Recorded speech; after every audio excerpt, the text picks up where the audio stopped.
que você está buscando? Pare por um momento. Pense em tudo que você tem procurado nos últimos anos. Amor, reconhecimento, realização profissional, paz interior. E se eu disser que essa busca interminável é apenas um reflexo distorcido da única jornada que realmente importa, a busca por você mesmo? Carl Jung, um dos maiores exploradores da mente humana, dizia que quem olha para fora sonha, quem olha para dentro desperta. O despertar que Jung menciona não é apenas um estado momentâneo de clareza, mas uma revolução interna que transforma radicalmente nossa relação com tudo o que existe. É como se passássemos a vida inteira procurando um tesouro em terras distantes, apenas para descobrir que ele sempre esteve enterrado no quintal de nossa própria casa. Tudo o que você busca já está em você. Esta não é apenas uma frase inspiradora para estampar em camisetas ou quadros na parede. É uma verdade fundamental que a psicologia profunda de Jung revela através do conceito de individuação, o processo pelo qual nos tornamos indivíduos completos, integrados, verdadeiramente nós mesmos. Um processo que não exige que você conquiste o mundo, mas que tenha a coragem de conquistar a si mesmo. Você já se perguntou por quê, mesmo conseguindo tudo o que pensava desejar, ainda sente aquele vazio familiar retornando? Por que relacionamentos, conquistas profissionais ou posses materiais nunca preenchem completamente aquela lacuna inexplicável dentro de você? A resposta não está em buscar mais, mas em olhar diferente para o que já existe. Está em redescobrir o que você realmente é, além das máscaras sociais e expectativas alheias que carregamos como se fossem partes genuínas de nós. A cultura moderna nos condiciona a uma busca perpétua. Consumimos relacionamentos como produtos, trocando pessoas quando não atendem nossas expectativas.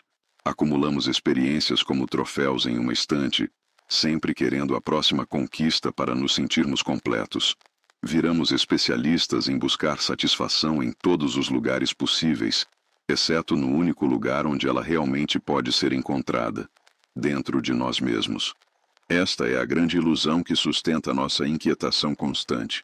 A crença de que o que precisamos está em algum lugar lá fora, quando na verdade sempre esteve aqui dentro. Você já percebeu como passamos a vida procurando pessoas que nos completem? Buscamos no outro aquilo que não reconhecemos em nós mesmos. Procuramos alguém que preencha nosso vazio, cure nossas feridas, dê sentido à nossa existência. E quando não encontramos, culpamos o mundo, as circunstâncias, os outros. Nunca questionamos a própria busca em si. Jung observava esse fenômeno com clareza cristalina. Projetamos no exterior aquilo que não conseguimos ou não queremos ver em nós mesmos. O ciclo parece interminável. Você encontra algo ou alguém que acredita ser a resposta. Por um breve momento, sente-se preenchido, realizado, completo. Mas logo o entusiasmo diminui. A novidade se dissipa. E você se vê exatamente onde começou, vazio, inquieto, em busca da próxima coisa que promete preencher o buraco em sua alma. É como tentar encher um balde furado. Não importa quanto você despeje, nunca estará cheio. Esta busca externa reflete nossa desconexão interna. Quando não reconhecemos quem realmente somos, procuramos no exterior pistas sobre nossa identidade. Queremos que outros nos digam nosso valor. Precisamos de validação constante para acreditar em nossa própria existência. Buscamos propósito em carreiras, relacionamentos e experiências, porque perdemos contato com o propósito inerente ao simples ato de sermos completamente nós mesmos. A espiritualidade contemporânea muitas vezes perpetua essa busca externa, apenas mudando o objeto. Em vez de procurar satisfação em bens materiais, passamos a procurar em experiências transcendentais, mestres espirituais ou técnicas de iluminação. Mesmo quando pensamos estar olhando para dentro, muitas vezes estamos apenas procurando fora de nós um modelo de como deveríamos ser por dentro. A verdadeira jornada interna não tem mapas, não segue tendências e não promete experiências estáticas. É um mergulho honesto nas águas por vezes turbulentas do nosso próprio ser. Você já sentiu que, não importa quanto se esforce, algo fundamental ainda escapa? Como se estivesse vivendo a vida de outra pessoa, desempenhando um papel que não Foi escrito para você. Jung chamaria isso de viver pela persona, a máscara social que desenvolvemos para navegar pelo mundo. Quando confundimos a persona com quem realmente somos, compramos uma ilusão de identidade que nunca vai satisfazer nossa busca mais profunda por autenticidade. Talvez você busque respostas em livros de autoajuda, vídeos motivacionais ou cursos de desenvolvimento pessoal, todos prometendo revelar o segredo para uma vida plena e significativa. E embora essas ferramentas possam oferecer insights valiosos, muitas vezes apenas reforçam a ideia de que você precisa se tornar algo diferente do que já é para ser feliz. Elas alimentam a ilusão de que a felicidade é um destino a ser alcançado, não uma capacidade já presente em seu ser mais profundo. E se a verdadeira transformação não estivesse em se tornar uma versão melhorada de si mesmo, mas em remover as camadas que escondem quem você realmente é? E se todas as respostas que você busca já estivessem em você, esperando para serem encontradas não através de conquistas externas, mas de um profundo e corajoso olhar para dentro? A jornada que Jung chamou de individuação não é um caminho para se tornar perfeito, mas para se tornar completo. Não se trata de eliminar seus defeitos, mas de integrá-los. Não é sobre transcender sua humanidade, mas abraçá-la em sua totalidade. Essa jornada começa com um mapa, um entendimento fundamental da geografia interna da psique humana, segundo a visão junguiana.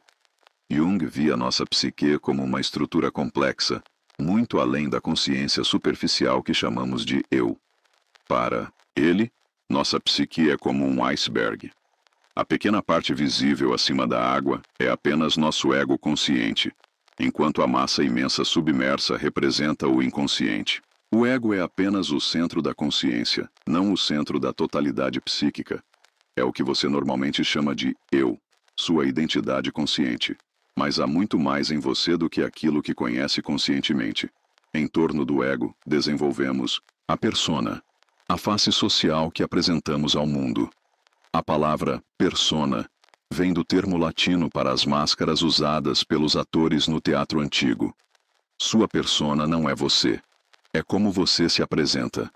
É o conjunto de comportamentos, gestos e expressões que você aprendeu a usar para ser aceito, amado e valorizado pelos outros. Quando buscamos validação externa, estamos essencialmente pedindo que os outros aplaudam nossa persona.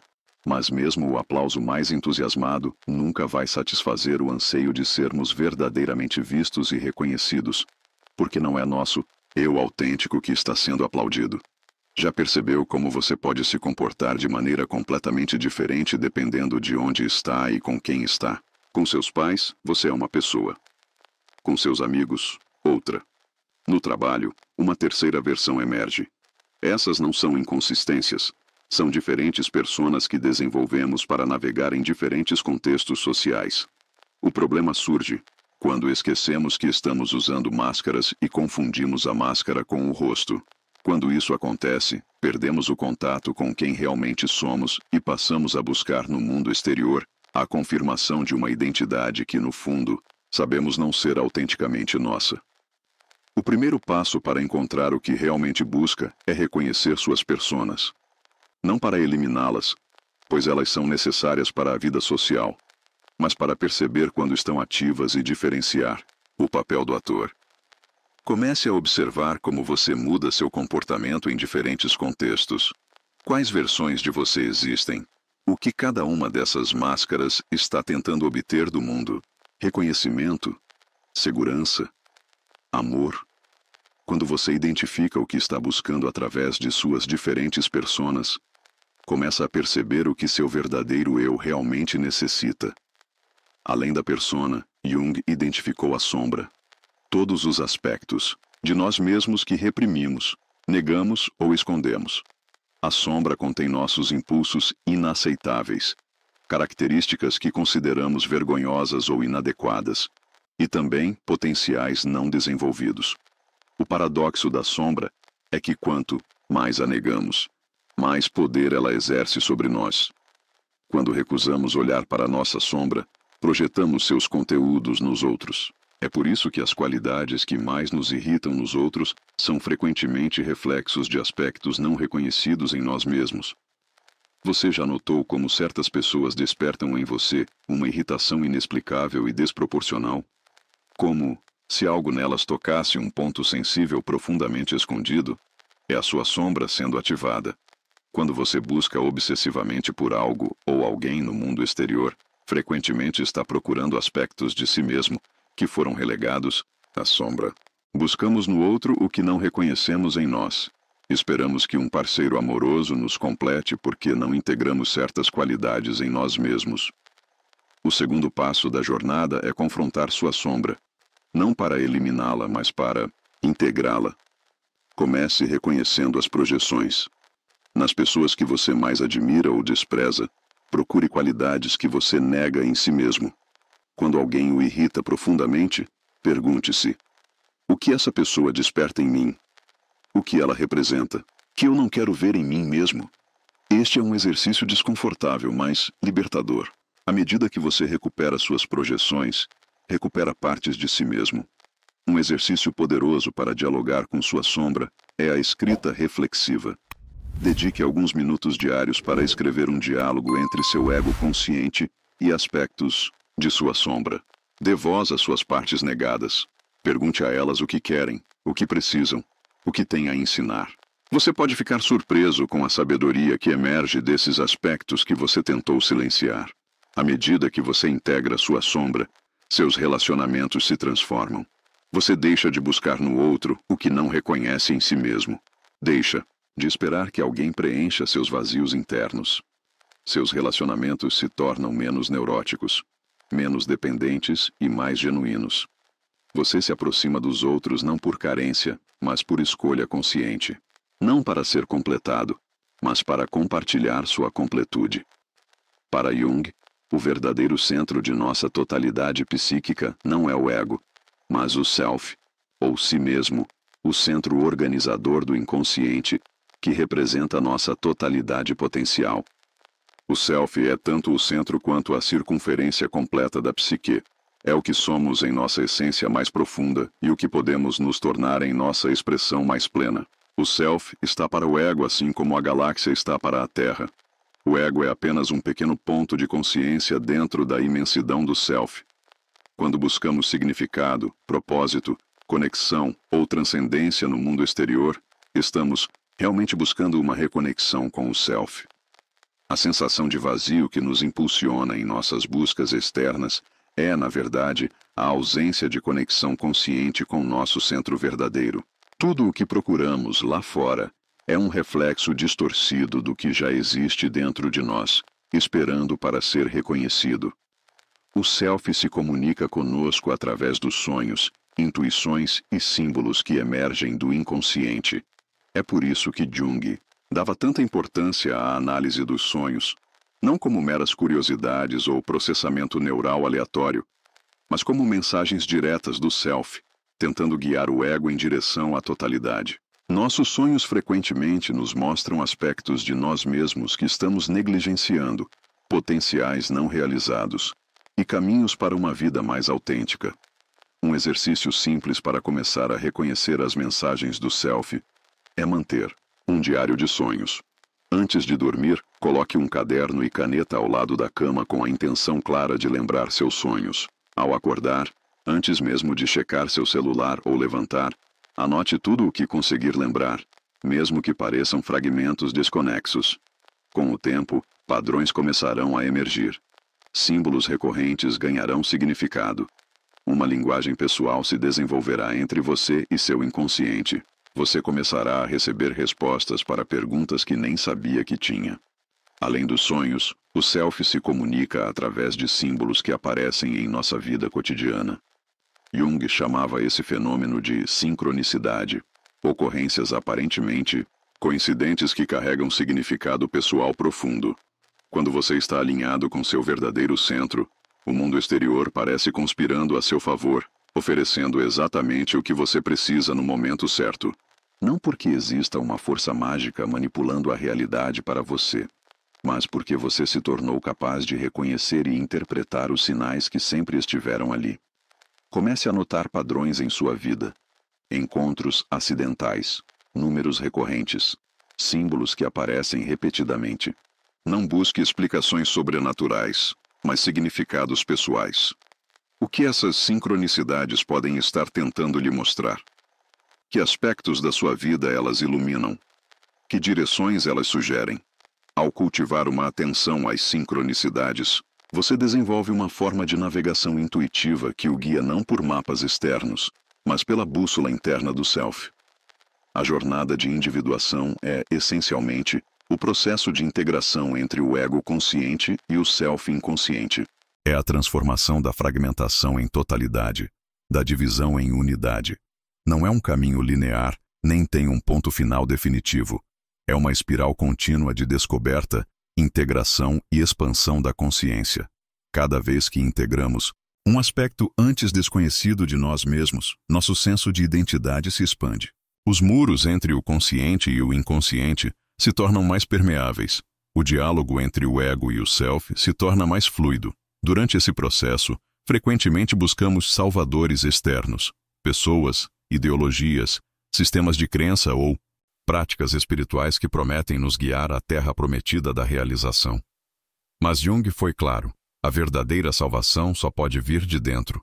Nenhum guru, mestre espiritual, parceiro amoroso ou sistema filosófico pode fazer por você o trabalho de se tornar você mesmo. Outros podem inspirar, apoiar e até mesmo iluminar partes do caminho. Mas a jornada em si é inevitavelmente solitária e profundamente pessoal. Um exercício poderoso para cultivar a conexão com seu centro interior é a meditação junguiana do observador interno. Reserve alguns minutos diários para sentar em silêncio e observar seus pensamentos, emoções e sensações físicas sem julgamento ou análise. Imagine-se como uma testemunha neutra de sua própria experiência. Com prática, você começará a perceber que existe um você que observa seus pensamentos, mas não é seus pensamentos, que observa suas emoções, mas não é suas emoções. Esse observador interno é uma janela para o self, o centro de sua totalidade psíquica.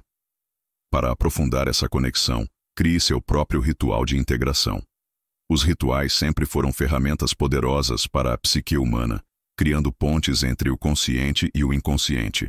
Seu ritual pode ser simples: acender uma vela, recitar uma frase significativa, fazer um gesto simbólico. O importante é que seja significativo para você e praticado com regularidade. Através desse ritual, você estabelece um tempo e espaço sagrados para o diálogo entre seu ego consciente e seu self inconsciente. À medida que você avança na jornada de individuação, suas buscas externas naturalmente se transformam. Em vez de procurar preenchimento constante de fontes externas, você encontra uma fonte interior de satisfação que nunca se esgota. Em vez de buscar amor para preencher um vazio, você se torna capaz de amar a partir de sua completude. Em vez de perseguir sucesso para provar seu valor, você expressa seus dons naturais como manifestação de quem realmente é.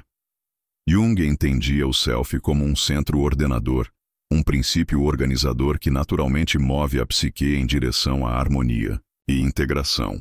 Assim como um cristal tem sua estrutura interna organizada por leis matemáticas invisíveis, ou como uma semente contém o padrão completo da árvore que será, seu self já contém o padrão completo de quem você é e pode se tornar.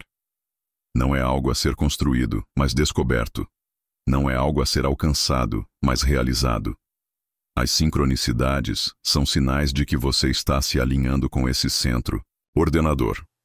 Quando você começa a viver a partir do self, em vez do ego ou da persona, a vida flui com uma naturalidade surpreendente.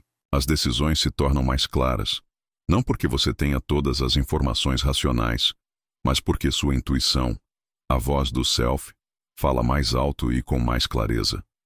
Um exercício poderoso para cultivar essa intuição é praticar a tomada de decisões guiada pelo corpo. Quando enfrentar uma escolha, pense em cada opção separadamente e observe como seu corpo responde. Você sente expansão ou contração? Relaxamento ou tensão? Sua respiração se aprofunda ou fica superficial? Seu corpo frequentemente sabe a resposta antes que sua mente racional a formule. Isso porque o corpo é um receptor direto da sabedoria do self, não filtrada pelos condicionamentos do ego. Com a prática, você começará a reconhecer a diferença entre o impulso do ego, geralmente motivado por medo, necessidade de controle ou aprovação externa, e a orientação do self, que tem uma qualidade de certeza tranquila, mesmo quando desafia sua zona de conforto. Enquanto os impulsos do ego tendem a criar mais fragmentação e conflito interno, a orientação do self move você consistentemente na direção da integração e totalidade. Grande parte do sofrimento humano vem da resistência a esse movimento, natural em direção à totalidade. Resistimos porque tememos o desconhecido, porque fomos condicionados a valorizar a previsibilidade e o controle acima da autenticidade, porque nossa cultura celebra máscaras polidas e teme faces verdadeiras. Mas como Jung observou, não existe nascimento de consciência sem dor. O desconforto que sentimos quando nossos condicionamentos são desafiados não é um sinal de que algo está errado. É o atrito necessário para o crescimento. Quando você deixa de resistir e começa a colaborar com seu próprio processo de individuação, algo notável acontece. A vida não se torna necessariamente mais fácil, mas se torna mais significativa. Os desafios não desaparecem, mas se transformam em oportunidades de integração e crescimento. O sofrimento não acaba, mas ganha propósito. Você deixa de ser vítima das circunstâncias e se torna participante ativo de sua própria evolução. Jung acreditava que o objetivo da individuação não é apenas a realização pessoal, mas também a contribuição para a consciência coletiva. À medida que cada indivíduo se torna mais completo e integrado, toda a humanidade evolui. Quando você faz as pazes com sua sombra, há menos escuridão projetada no mundo. Quando você realiza seu potencial único, oferece ao mundo um dom que ninguém mais poderia oferecer. Sua jornada pessoal de autodescoberta é também sua mais profunda contribuição para a cura coletiva. Para Jung, o self se expressa através de símbolos arquetípicos, imagens primordiais que fazem parte do inconsciente coletivo da humanidade. Esses símbolos aparecem em mitos, contos de fadas, religiões e sonhos em todas as culturas e épocas. O herói, que enfrenta monstros, a criança divina, o velho sábio, a grande mãe, todos são manifestações arquetípicas que nos conectam com dimensões profundas da experiência humana. Quando algo nos toca profundamente, nos emociona sem explicação racional, é porque tocou um desses símbolos arquetípicos em nosso inconsciente. Você já percebeu como algumas histórias, imagens ou músicas despertam em você uma emoção inexplicavelmente poderosa? Como se tocassem uma verdade que você sempre conheceu, mas nunca havia articulado. É seu self reconhecendo-se em expressões simbólicas externas. Essas ressonâncias não são coincidências. São sinais importantes apontando para aspectos de sua totalidade que pedem para ser integrados à consciência. Preste atenção ao que o comove profundamente. Quais personagens em histórias você mais admira ou teme? Quais símbolos aparecem repetidamente em sua vida? Uma árvore? Um animal específico? Um padrão geométrico? Anote esses símbolos e reflita sobre o que eles representam para você. Amplifique-os buscando conhecer como esses mesmos símbolos aparecem em diferentes culturas e tradições. Essa ampliação simbólica enriquece sua compreensão de si mesmo, mostrando como sua experiência pessoal se conecta à grande tapeçaria da experiência humana coletiva. Reconhecer esses padrões arquetípicos em nossa vida não é uma fuga da realidade, mas um mergulho mais profundo nela. É perceber que nossas lutas pessoais, por mais únicas que pareçam, fazem parte de uma jornada humana compartilhada. Que nossos anseios mais profundos não são aberrações individuais, mas expressões de uma busca coletiva por significado e completude. Isso não diminui a singularidade de sua experiência, mas a contextualiza em uma narrativa maior que oferece tanto significado quanto consolo. Jung observou que muitas pessoas começam a jornada de individuação na meia-idade, quando as estratégias que funcionaram na primeira metade da vida começam a perder sua eficácia. O sucesso profissional, o status social, os relacionamentos estabelecidos, tudo o que parecia oferecer identidade e propósito, de repente parecem insuficientes. Surge uma inquietação, uma sensação de vazio mesmo em meio à abundância material. Este é o chamado do self para uma vida mais autêntica. Mas você não precisa esperar pela crise da meia-idade para iniciar esse processo. Quanto mais cedo você reconhecer e atender o chamado para a autenticidade, menos traumática será a transição. A crise surge apenas quando resistimos por muito tempo ao movimento natural de nossa psique em direção à totalidade. Quando colaboramos conscientemente com esse processo, ele se desenrola com mais graça e menos ruptura. O paradoxo central da individuação é que, para se tornar verdadeiramente individual, você precisa reconhecer e honrar o que é universalmente humano em você. Para ser singularmente você mesmo, precisa abraçar sua conexão com todos os outros. Não é isolando-se que você encontra sua unicidade, mas integrando-se mais profundamente com o todo. Como uma onda que, ao reconhecer sua natureza de água, não deixa de ser uma onda individual, mas compreende que nunca esteve separada do oceano. A maior barreira para esse reconhecimento é nosso medo do desconhecido. O ego se agarra às identidades familiares porque oferecem previsibilidade. Abandonar essas identidades limitantes para abraçar a vastidão desconhecida do self pode parecer como morrer. E, em certo sentido, é uma morte. A morte de um modo limitado de ser para o nascimento de uma forma mais expansiva de existência. Como Jung dizia, o que fica reprimido não morre. É incorporado ao inconsciente e de lá exerce uma influência permanente na vida consciente. Quando você resiste à transformação, as energias reprimidas emergem como sintomas: ansiedade inexplicável, depressão sem causa aparente, comportamentos compulsivos, relacionamentos disfuncionais. Esses sintomas não são inimigos a serem eliminados, mas mensageiros a serem ouvidos. Eles apontam para aspectos de si mesmo que pedem reconhecimento e integração. Se você apenas trata os sintomas sem atender ao chamado que eles representam, outros sintomas surgirão para tomar seu lugar. Muitas pessoas buscam terapia ou práticas espirituais precisamente nesse ponto, quando os sintomas se tornam intoleráveis. E embora essas intervenções possam oferecer alívio temporário, a verdadeira cura só acontece quando o indivíduo aceita a responsabilidade por sua própria jornada de individuação. Nenhum terapeuta, por mais habilidoso, nenhum sistema espiritual, por mais profundo, pode fazer esse trabalho por você.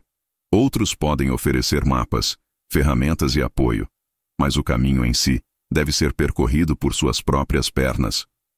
O verdadeiro compromisso com essa jornada requer coragem. Coragem para confrontar seus medos mais profundos. Coragem para questionar suas crenças mais arraigadas. Coragem para abandonar identidades que, embora limitantes, são confortavelmente familiares. Essa coragem não é a ausência de medo, mas a disposição de seguir em frente mesmo com medo. Como Jung dizia, não somos o que acontece conosco, somos o que escolhemos nos tornar a partir daquilo que acontece conosco. Essa escolha, a escolha de participar conscientemente de sua própria evolução, é talvez a única verdadeira liberdade que temos. Não podemos controlar as circunstâncias de nosso nascimento, os condicionamentos de nossa cultura, ou os muitos imprevistos que a vida nos apresenta. Mas podemos escolher como responder a essas condições. Podemos escolher resistir ao chamado do self ou abraçá-lo. Podemos escolher perpetuar nossos padrões inconscientes ou transformá-los conscientemente. Quando você escolhe o caminho da individuação, descobre uma forma de autonomia que não depende de condições externas. Paradoxalmente, ao render-se ao processo natural de sua própria psique, você se torna verdadeiramente livre. Livre não no sentido de estar isento de limitações ou desafios, mas livre para responder a eles a partir de sua totalidade. Não de seus condicionamentos fragmentados. À medida que essa liberdade interior se desenvolve, suas relações com o mundo exterior naturalmente se transformam. Você deixa de buscar validação, pois encontrou seu próprio centro de valor. Deixa de buscar segurança em fontes externas, pois encontrou um ancoramento interno inabalável. Deixa de buscar amor como um remédio para a solidão, pois descobriu uma forma de companhia interior que torna a solidão fértil, não temível. Esta é a grande revelação da jornada de individuação. O tesouro que você procurava no mundo inteiro sempre esteve dentro de você. O amor que você buscava nos outros era um reflexo do amor que você pode dar a si mesmo. A sabedoria que você procurava em mestres e livros era um eco da sabedoria que já existe em seu próprio inconsciente profundo. A paz que você buscava, em práticas espirituais, era uma expressão da paz que emerge naturalmente quando você se torna inteiro. Jung observou que o desenvolvimento da individualidade é uma questão de necessidade interior, pois se a voz interior não for ouvida, a personalidade é mutilada. Ouvir essa voz interior não é um luxo para tempos de tranquilidade, mas uma necessidade vital para uma vida autêntica. Não é algo a ser feito depois que todas as demandas externas foram atendidas, mas a própria condição que permite responder a essas demandas a partir de um centro genuíno. A grande ironia de nossa cultura é que, enquanto somos bombardeados com mensagens sobre a importância de encontrar a si mesmo, somos simultaneamente condicionados a buscar nossa identidade em fontes externas. Desde cedo, aprendemos a avaliar nosso valor com base em comparações, conquistas e aprovação alheia. Desenvolvemos uma profunda desconfiança em nossa natureza essencial e uma dependência igualmente profunda de validação externa. O resultado é uma epidemia de alienação, não apenas dos outros, mas de nós mesmos. Esta alienação é a verdadeira fonte do vazio existencial que tentamos preencher com relacionamentos, posses, experiências e até mesmo práticas espirituais. Nenhuma dessas buscas externas pode nos satisfazer completamente, porque nenhuma delas aborda a ferida fundamental: nossa desconexão de nós mesmos. Como Jung observou, a sua visão tornar-se-á clara somente quando você olhar para dentro do seu coração. Quem olha para fora, sonha. Quem olha para dentro, desperta. O despertar que Jung menciona não é uma experiência mística reservada a poucos iluminados. É o despertar natural da consciência quando ela se volta para sua própria fonte. É reconhecer que você não é apenas sua história pessoal, seus papéis sociais ou seus condicionamentos culturais. Você é a consciência que percebe tudo isso, e muito mais. Você é tanto o observador quanto o observado, tanto o buscador quanto o que é buscado. Imagine como seria viver a partir desse reconhecimento. Não mais fragmentado entre o que você é e o que pensa que deveria ser. Não mais dividido entre o que deseja e o que teme. Não mais separado do que procura. A vida deixaria de ser uma busca interminável e se tornaria uma expressão fluida de sua totalidade. Seus relacionamentos deixariam de ser tentativas de preencher vazios e se tornariam celebrações de plenitude compartilhada. Seu trabalho deixaria de ser uma forma de provar seu valor e se tornaria um veículo para seus dons naturais. Esta não é uma visão utópica, mas o resultado natural do processo de individuação. Como Jung escreveu, individualidade é o segredo e o fundamento último de todas as realizações. Quando você se torna quem realmente é, não quem acha que deveria ser ou quem os outros esperam que você seja, libera um potencial criativo e uma vitalidade que nenhum esforço externo jamais poderia produzir. O caminho para essa realização não é linear nem previsível. Não há um roteiro universal que todos devam seguir. Cada pessoa deve descobrir seu próprio caminho, respondendo ao chamado único de seu self. Para alguns, esse chamado vem através de sonhos vívidos. Para outros, através de sincronicidades significativas. Para outros ainda, através da criatividade, da conexão com a natureza ou de relacionamentos profundos. O importante não é como o chamado se manifesta, mas sua disposição para ouvi-lo e respondê-lo. Jung acreditava que essa disponibilidade, essa abertura para o desconhecido dentro de si, é a verdadeira essência da espiritualidade. Não a adesão a dogmas ou práticas específicas, mas a disposição de seguir a voz interior, mesmo quando ela desafia suas concepções estabelecidas. A religião, ele escreveu, é uma defesa contra a experiência de Deus. Com isso, ele não negava o valor das tradições religiosas, mas apontava como frequentemente usamos estruturas externas para nos proteger do contato direto com o mistério de nossa própria profundidade. Essa profundidade, o self que Jung identificou como o centro da totalidade psíquica, é fundamentalmente misteriosa. Nunca pode ser completamente conhecida ou definida porque transcende as limitações da consciência racional. É como tentar colocar o oceano em um copo. O ego pode conhecer apenas fragmentos do self, nunca sua totalidade. Essa humildade epistemológica é essencial para a jornada de individuação. Você nunca chega lá ou conquista a totalidade. Você participa dela, dialoga com ela, se abre cada vez mais para ela. Jung descrevia essa abertura como a atitude simbólica, a capacidade de reconhecer que qualquer forma de expressão, seja um sonho, um mito, um dogma religioso ou uma teoria científica, é sempre uma aproximação da verdade, nunca a verdade em si. Esta atitude liberta você do literalismo que congela o fluxo da vida em conceitos rígidos. Permite que você mantenha suas crenças sem ser possuído por elas. Oferece a liberdade de evoluir continuamente sem perder seu centro. Viver simbolicamente não significa desvalorizar a realidade concreta em favor de abstrações místicas. Pelo contrário, significa ver a realidade com profundidade adicional. Reconhecer como o ordinário está impregnado de significado extraordinário. É perceber que cada encontro, cada desafio, cada momento de alegria ou dor é não apenas um evento externo, mas uma expressão simbólica de seu processo interior de evolução. Quando você adota essa visão, a distinção entre interior e exterior começa a dissolver-se.